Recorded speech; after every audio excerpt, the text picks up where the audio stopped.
শোষিত বঞ্চিত শ্রমজীবী মানুষের অধিকার আদায়ের উপলক্ষ আন্তর্জাতিক শ্রমিক দিবস বা মহান মে দিবস। মহান এই মে দিবসের পেছনের ইতিহাস ও তাৎপর্যের কথা জানাচ্ছেন সীমা শারমিন।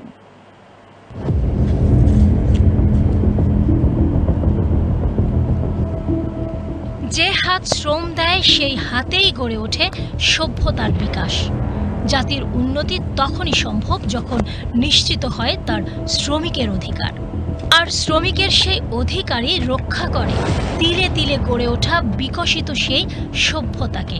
হ্যাঁ, শ্রমিকের রক্ত, ঘাম আর সংগ্রামের দীর্ঘ ইতিহাসই এই আন্তর্জাতিক শ্রমিক দিবস, যা মহান মে দিবস নামে পরিচিত। প্রতিবছর মে মাসের শুরুর দিনটি কোটি কোটি শ্রমজীবী মানুষ একসাথে তাদের অধিকারের কথা স্মরণ করেন।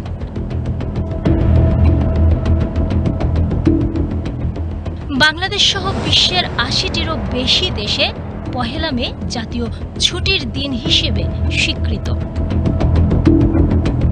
দৈনিক কর্মঘণ্টা ১৫-১৬ থেকে কমিয়ে ৮ ঘন্টায় নিয়ে আসার যে আইনি অধিকার মানুষ ভোগ করছে, তা এই মহান মে দিবসেরই ফসল।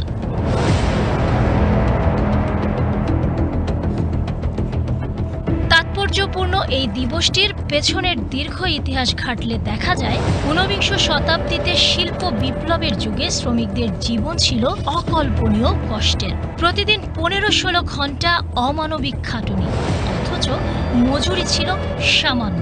নেই বিশ্রাম, নেই নিরাপত্তা। শ্রমিকের জীবন যেন দাসত্বের আরেক নাম। যে বঞ্চনার বিরুদ্ধে গর্জে উঠেছিল আমেরিকার শ্রমিকরা। পহেলা মে ১৮৮৬ যুক্তরাষ্ট্রের শিকাগো শহরের রাজপথে নেমেছিলেন হাজার হাজার শ্রমিক। দাবি, দৈনিক সর্বোচ্চ ৮ ঘন্টার কাজ। রক্তাক্ত সেই রাজপথে আত্মোৎসর্গ করেন অনেকেই। শিকাগোর ওই রক্ত ঝরার ঘটনা নাড়িয়ে দেয় সারা বিশ্বকে। তারই ধারাবাহিকতায় ১৮৯১ সালে আনুষ্ঠানিকভাবে গৃহীত হলে জন্ম নেয় আন্তর্জাতিক শ্রমিক দিবস। ১৮৮৬ সালে শিকাগোর শ্রমিকরা শুধু নিজেদের জন্যই লড়েননি, লড়েছিলেন পৃথিবীর প্রতিটি কর্মজীবী মানুষের জন্য।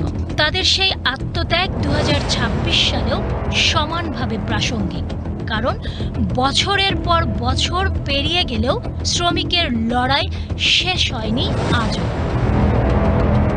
তাই নতুন বাংলাদেশ গড়ার যে স্বপ্ন আমরা দেখছি, তা বাস্তবায়ন করতে হলে সবার আগে নিশ্চিত করতে হবে শ্রমিকের অধিকার ও কাজের মূল্যায়ন।